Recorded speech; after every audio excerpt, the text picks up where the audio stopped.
मराठी कथा खरा वेडा कोण?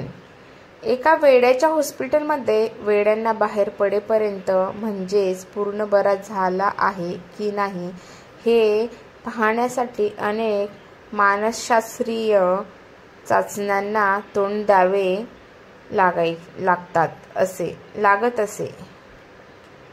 त्यातील शेवटच्या चाचणीमध्ये वेड्यासमोर एक नवे कोरे चकचकीत 5 रुपयाची नाणे आणि एक मळकट 50 रुपयाची नोट ठेवली जाईल.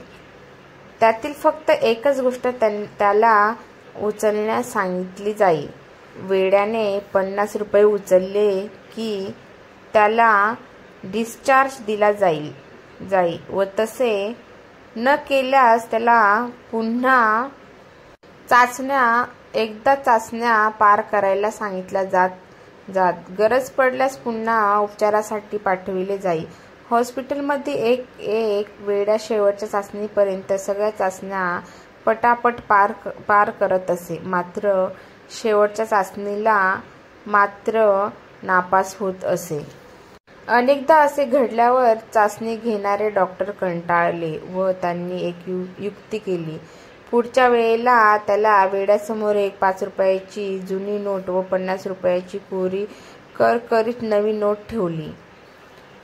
तरीही त्या वेड्याने 5 रुपयाचीच नोट उचलली. हे पाहून डॉक्टर आश्चर्यचकित झाले व ओरडले, "अरे मूर्खा, सगळ्या चाचण्या आरामात पार करतोस आणि शेवटच्या चाचणीत मात्र कायम चुकतोस. तुला 5 आणि 50 यातील फरक कळत नाही का?"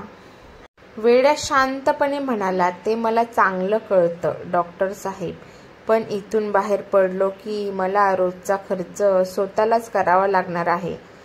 त्यापेक्षा 5 रुपयाची नाणे उचलले की मला इथून बाहेर पडावे लागत नाही.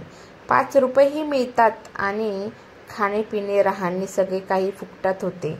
मग मी 50 रुपयाची नोट उचलून स्वतःच्या पायावर धोंडा पाडून का घेऊ?"